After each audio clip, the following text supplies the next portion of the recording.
સતગુરુ મહારાજની જય. સત્ય સનાતન ધર્મની જય. આજે સંત ભવાનીદાસની એક ગુપ્ત જ્ઞાનથી ભરપૂર અને ગહન એવી એક સાખીને સમજવાનો પ્રયત્ન કરવો છે. અને સાખીના શબ્દો એવા છે કે 52 અક્ષર જો કોઈ બૂજે, ધરે એકનું ધ્યાન, જોધલ પ્રતાપે ભણે ભવાનીદાસ, એનું એક અક્ષરમાં નામ. આ સાખીને મતિ અનુસાર સમજવાનો પ્રયત્ન કરવો છે. અને એમાં જો કોઈ નાની મોટી ભૂલ રહે તો આપ મોટું મન રાખી ક્ષમા કરશો.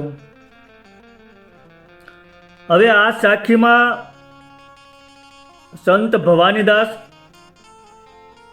પોતાના ગુરુ જોધલ પીરના પ્રતાપથી એમને જે કાંઈ આત્મજ્ઞાન થયું એ મળેલા આત્મજ્ઞાનનો સાર અથવા તો ગુપ્ત તત્વ અહીં કહી રહ્યા છે. તો આપણે સાખીના એક પછી એક ચરણ લઈ અને સમજવાનો પ્રયત્ન કરીએ. પહેલી પંક્તિના પહેલા ચરણમાં શું કીધું છે કે 52 અક્ષર જો કોઈ બૂજે. તો અહીં 52 અક્ષર એટલે શું ગણવાનું? 52 અક્ષર એટલે આખી વર્ણમાળા, આખી ભાષા, અગર તો આખી વાણી જગત. ભવાનીદાસે 52 અક્ષર શબ્દ વાપર્યો છે.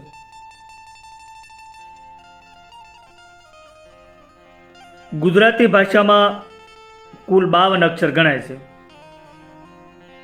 અને 52 અક્ષર એટલે વર્ણમાળામાં આવતા તમામ શબ્દો, અક્ષરો. એમાં 16 સ્વર અને 36 વ્યંજન, એમ કુલ 52 અક્ષર થાય. તો આપણે જે કાંઈ બોલીએ છીએ, લખીએ છીએ, વાંચીએ છીએ, એ બધું આ 52 અક્ષરમાં જ આવે. રામ નામ પણ 52 અક્ષરમાં છે, કૃષ્ણ નામ પણ 52 અક્ષરમાં છે. એમ તમે ગમે એ કહો, હરિ કહો, ઈશ્વર કહો, અલ્લાહ કહો, સાહેબ કહો, ગોડ કહો કે ગોવિંદ કહો, પણ આ બધા નામો 52 અક્ષરમાંથી જ બનેલા છે. એટલે 52 અક્ષર એટલે બધું જ્ઞાન, બધા શાસ્ત્રો અને આખું બ્રહ્માંડ પણ કહી શકાય. કારણ કે બ્રહ્માંડ શબ્દથી ઓળખાય છે. એટલે બહારનું આખું જગત 52 અક્ષરમાં જ આવે. કબીર સાહેબ પણ કહે છે કે 52 અક્ષર કા કિયા બખાન, એક અક્ષર મેં નામ. જે કોઈ આખા જ્ઞાનને સમજી જાય, પણ અહીં માત્ર વાંચવું નહીં.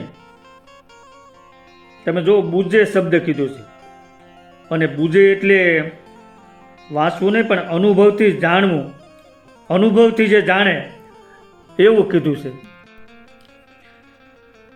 એટલે સંત ભવાનીદાસ કહે છે કે જો કોઈ આ 52 અક્ષરનું રહસ્ય સમજે તો એકનું રહસ્ય સમજાય. તો એનું રહસ્ય શું છે? રહસ્ય એ છે કે આ બધા અનેક નામો છે, પણ નામી એક છે. ઘણા નામો છે પણ પરમાત્મા એક છે. જેમ કે કોઈ એક જ માણસને કોઈ પિતા કહે, કોઈ ભાઈ કહે, કોઈ મિત્ર કહે, કોઈ મામા કહે, કોઈ કાકા કહે, કોઈ દાદા કહે, પણ વ્યક્તિ તો એક જ છે. બીજું એક દ્રષ્ટાંત સમજીએ. જેમ ઘણા પ્રકારના ઘણા બલ્બ હોય, પણ એ બધામાં વીજળી એક જ હોય, એમ પરમાત્માના નામ ઘણા છે પણ પરમાત્મા એક જ છે. આખી સૃષ્ટિ 52 અક્ષર સુધીની છે, પણ પરમાત્મા એની બહાર છે. પરમાત્મા ભાષાથી બહાર છે, શબ્દથી બહાર છે, શબ્દાતીત છે. અને શબ્દાતીતને શબ્દોથી જાણી ન શકાય. હવે બીજા ચરણમાં શું કીધું કે ધરે એકનું ધ્યાન. તો ધરે એકનું ધ્યાન એટલે કે આ બધા જે નામ છે, ઘણા બધા નામ, એને છોડીને એક નામમાં ધ્યાન રાખો, અનામમાં. બહારના નામ છોડીને અંદરના નામમાં જાઓ. બહારનો શબ્દ છોડીને અંદરના નિશબ્દમાં જાઓ. કારણ કે પરમાત્મા શબ્દમાં નથી. પરમાત્મા શબ્દના મૂળમાં છે. પરમાત્મા શબ્દથી પર છે. જ્યારે સાધક સાધના કરે છે ત્યારે પહેલા જપ કરે છે, પણ પછી ધીમે ધીમે ધીમે પછી જપ છૂટી જાય છે, પછી શબ્દ પણ છૂટી જાય છે, પછી વિચારો અને સંકલ્પ વિકલ્પો પણ છૂટી જાય છે, અને અંતે એક શાંતિ રહે છે. તો આ શાંતિમાં પરમાત્મા મળે છે, અને એ જ એક અક્ષર છે. આ એક અક્ષર બોલાતું નથી, લખાતું નથી, પણ અનુભવાય છે. જ્યારે સાધકની સુરતા ત્રિકુટીમાં સ્થિર થાય છે ત્યારે શબ્દ બંધ થઈ જાય છે અને એક નિશબ્દ પ્રકાશ અનુભવાય છે. 52 અક્ષર એટલે બહારના શબ્દો, અને એક અક્ષર એટલે અંદરનો શબ્દ, આત્મા. બહાર અનેક, અંદર એક. તો આ એક એટલે આત્મા અથવા તો પરમાત્મા. તો આ આત્માનું ધ્યાન ધરવાનું છે, પરમાત્માનું ધ્યાન ધરવાનું છે. હવે ધ્યાન કોણ ધરશે? તો ધ્યાન ધરશે સુરતા, અને સુરતા એટલે ધ્યાન શક્તિ. હવે સામાન્ય માણસની સુરતા ક્યાં હોય? તો કે બાહ્ય ઇન્દ્રિયોમાં, આંખમાં, કાનમાં, વિચારોમાં, એટલે કે બહાર ભટકે છે.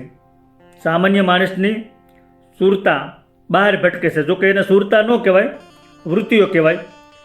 પણ જ્યારે સાધક સુરતને એકમાં સ્થિર કરે ને ત્યારે સુરતા ત્રિકુટીમાં આવે છે. અને ત્રિકુટી એ 10મા દ્વારનું પ્રવેશ દ્વાર છે. અહીંથી અંદરનું બ્રહ્માંડ શરૂ થાય છે, અને જેને આપણે ગગન મંડળ અથવા તો ગગનગઢ કહીએ છીએ. જો કે એ કોઈ સ્થાન નથી, પણ આધ્યાત્મિક ભૂમિકાનું એક સ્ટેજ છે.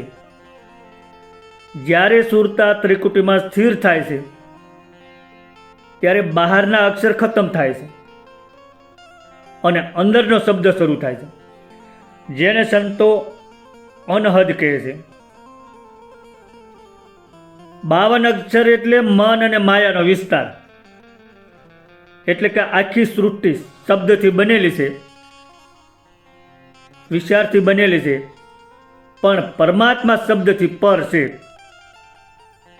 એટલે ભવાનીદાસ કહે છે કે જ્યારે સાધક બધા શબ્દો છોડે ત્યારે એને એક અક્ષર મળે.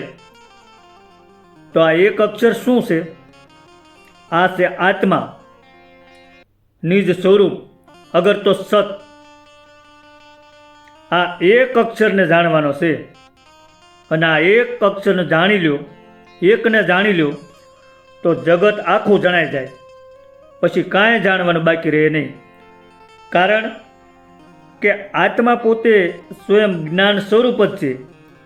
પછી બધું જ્ઞાન થઈ જાય, પછી કાંઈ જાણવાનું બાકી રહે નહીં. પછી કીધું કે જોધલ પ્રતાપે ભણે ભવાનીદાસ, એનું એક અક્ષરમાં નામ. હવે અહીંયા તમે જુઓ, ગુરુને આગળ રાખ્યા છે.